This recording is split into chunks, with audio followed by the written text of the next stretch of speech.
რას დავიდით, იმაზეც ვაკეთებ და იმაზე მოკლედ დროში.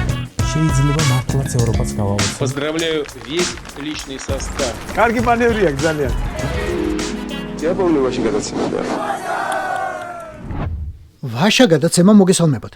თენგის გოგოტიშვილის პოდკასტი. გვიყურეთ, მოგვიწონეთ, გამოგვიწერეთ და გამოგვეხმაურეთ. მოგწერეთ. YouTube-ზე, Facebook-ზე, Instagram-სა და TikTok-ზე. ნაპოვნია მეცნიერული ზენით რომ ვთქვათ ტრიგერი, რამაც პროჭრილელებს ვითომ საჯარო სივრცის სიწმინდეზე ზრუნვისკენ უბიძგა. აი რაღაც ახალ კანტორას რომ ქმნიან Facebook, Twitter-ების სასქროლოდ. გიგა მაქარაშვილი, როგორც ნადეჟდა იტყოდა, რადიკალური ოპოზიციის აქტივისტი 5 დღით ჩასვეს შალვა პაპუაშვილს განდონი უწოდეო. მაქარაშვილი უკვე გამოვიდა გარეთ. მორჩა. ქართულ პრეცედენტულ სამართალში ჩაიწერა რომ პაპუაშვილი განდონი არაა. თუ იმეს გეგონათ რომ განდონია, სასწრაფოდ შეიცვალეთ ახლა აზრი. იმიტომ რომ ეს სასამართლომ დაადგინა. ქართულმა სასამართლომ, რომელიც მე რამდენიღაცა ადგილზეა მოსახლეობის სტაბილური ნდობის, პერცეფციის ადეკვატურობის დამკვიდრების, ეფექტურობის, ელექტროობაში გადაზრდადობის, ცნობადობის ამაღლების, ტრანსპარენტულობის შესაბამისობის ინდექსით, რომელსაც რა თქმა უნდა ყოველ წელს ითვლის გორბი საქართველოს მევახშეთა და მევალეთა ასოციაციის შეკვეთით. აი, ამ პრეცედენტული სამართლის მიხედვით დღეიდან მორჩა. შალვა პაპუაშვილს განდონი აღარ ეწოდება. და თუ მაინც ეწოდება შალვა პაპუაშვილს განდონი, მწოდებელი ისევ ეწავა ციხეში 5 დღით, ან მეტით, თუ კი დანაშაულს გაიმეორებს. ან შეკრებითობით თუ განდონთან ერთად შალვა პაპუაშვილს კიდევ რამე სხვას არაქართულ სიტყვას უწოდებს. ესე იგი, ვინმეს რამე რომ არ შეგეშალო და უადგილოდ აღარ წამოგწდეთ. შალვა პაპუაშვილი რა არ არის? მართალია, შალვა პაპუაშვილი განდონი არ არის. უკან არიგებში გეყურებათ? გაიმეორეთ, ხო, აი თქვენ გაიმეორეთ. შალვა პაპუაშვილი არ გამოკვეთეთ, არ არის. ხო, არ არის. კარგად გამოკვეთეთ, ექსპრესიულად. შალვა პაპუაშვილი რა არ არისო? შალვა პაპუაშვილი არ არის განდონი. ვინ არ არის განდონიო? შალვა პაპუაშვილი. რატომ არ არის განდონი შალვა პაპუაშვილი? იმიტომ რომ ეს სასამართლომ დაადგინა. რომელმა სასამართლომ დაადგინა რომ შალვა პაპუაშვილი განდონი არ არის. თბილისის საქალაქო სასამართლომ დაადგინა რომ შალვა პაპუაშვილი განდონი არ არის. და რა არის საკაუგებარი? საერთოდ რატომ გახდა სამტკიცებელი რომ შალვა პაპუაშვილი განდონი არ არის? და რატომ გახდა სარჩელში ჩასაწერი რომ შალვა პაპუაშვილი განდონი არ არის? განა ერთი კაცის, ბოდიში ნადეჟდა, რადიკალური ოპოზიციის აქტივისტის, გიგა მაქარაშვილის აზრი საკმარისი იყო რომ საზოგადოებას მართლა დაეჯერებინა თითქოს შალვა პაპუაშვილი განდონი არის. რა თქმა უნდა არა. რამდენი მაქარაშვილიც უნდა გამოიყო თაწი. ხელში გვიჭირავს მოსამართლის ხელმოწერილი და ბეჭედ დასმული გადაწყვეტილება, რომელიც გასაჩივრებას არ ექვემდებარება. და უტყუარად ამტკიცებს რომ შალვა პაპუაშვილი განდონი არ არის.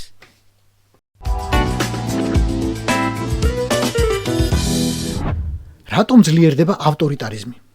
ცვედანი და უხერხემლო მამაკაცების გამო.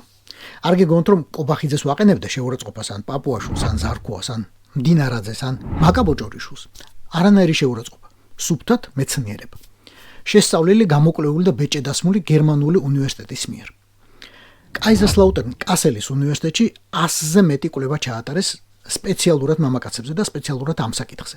სთხოვეს მაგალითად წარემართად მოლაპარაკებები, შემდეგ იუთხრეს რომ არასაკმარისად დომინანტურები იყვნენ. ან დააჯერეს რომ კაცები ვეღარ უზრუნველყოფენ ოჯახებს ფინანსურად. ეჭვი გაუჩინეს მოკლედ. და მთავარი მერე დაიწყო. ასეთი ფორმით ღირსება შელახულმა კაცებმა მეტი აგრესია გამოიჩინეს ქალების, ლტოლველებისა და LGBT ჯგუფების მიმართ. მეტი მხარდაჭერა გაუჩნდათ აქტიური და აგრესიული შიდა თუ საგარეო პოლიტიკის მიმართ. საარჩევნო გემოვნება კონსერვატორებისა და ავტორიტარული ტიპებისკენ გადაეხარათ. ამ მამაკაცებიდან მეტმა დაუჭირა მხარი იარაღის თავისუფალ გაყიდვასა და ტარებას და ახლა კარგად მოусმინეთ. ასეთებს უფრო დიდი მანქანები შეუყვარდათ. ესე იგი, ბოლომდე არ ტყუოდნენ ისინი, ვინც ამტკიცებდა პრაიდებთან ყველაზე თავგადაკლული მებრძოლები ლატენტური გეები არიან და დიდი ჯიპები კი პატარა ნიშნავსო. ამიტომ წინადადება მაქვს დიდვან ქოცებთან. გამოცვალეთ მანქანები და Fiat Uno-ებში გადასხედით, ან მინიში, ან სმარტში, ან ზაპაროჟეთში ბოლოს და ბოლოს. ჟობს იძახონ ერა პატარა დრანდულეტი ყავსო ვიდრე დაქცინონ, უი საწყალი მაგის სოლი, ნახე რამხელა ჯიპი სჭირდება თურმეო.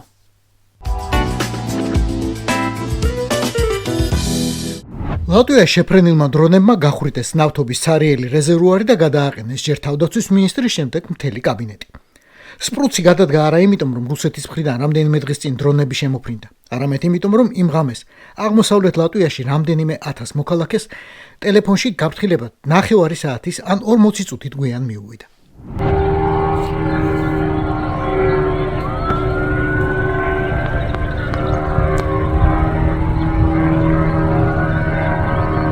ამისთვის სამინისტრო საჯაროდ გაჯორა პრემიერ-მინისტრმა და ამისთვის მთელი პასუხისმგებლობა მერე მინისტრმა აიღო და გადადგა. სისტემა ასე მუშაობს. ბუნებრივ ან ტექნოგენურ კატასტროფებზე მოქალაქეებს აფრთხილებენ საგანგებო სამსახურები, ხოლო სამხედრო საფრთხეზე მოქალაქეს აფრთხილებს თავდაცვის სამინისტრო. ეს არ მოხდა ამჯერად. უფრო ზუსტად, 3 მოსაზღვრე რაიონში მოხდა, ერთში კი არ მოხდა, რეზეკნეში. ლატვიელი სამხედროები ამტკიცებენ, რომ დრონები ჯერ კიდევ რუსეთის ცაში შენიშნეს და ასწიეს აერში ნატოს გამანადგურებლები, მაგრამ არ უსურვიათ. ახლა ლატვია იპოვის ახალ თავდაცვის მინისტრს. უფრო რთული კი ახალი წესების განსაზღვრა იქნება. კაცრი განსაზღვრა, რა შემთხვევაში უნდა მოახდინოს ზემოქმედება ფრინავ ობიექტზე სამხედროებმა და როგორია ბრძანების მომზადებისა და გაცემის სქემა. ჯაჭვი. ბალტიის ქვეყნებს აქვთ საჰაერო თავდაცვის საკუთარი სისტემები, მაგრამ არც თუ ბევრი და არც თუ უნივერსალური. ამიტომ ალიანსში მიღების დღიდან, აგერ უკვე 22 წელია ესტონეთის, ლატვიისა და ლიეტუვის სას სხვა მოკავშირეები თავიანთი ავიაციით იცავენ. 4 თვიანი როტაციით გზავნიან გამანადგურებლებს, რომლებიც მუდმივ მზადყოფნაში არიან.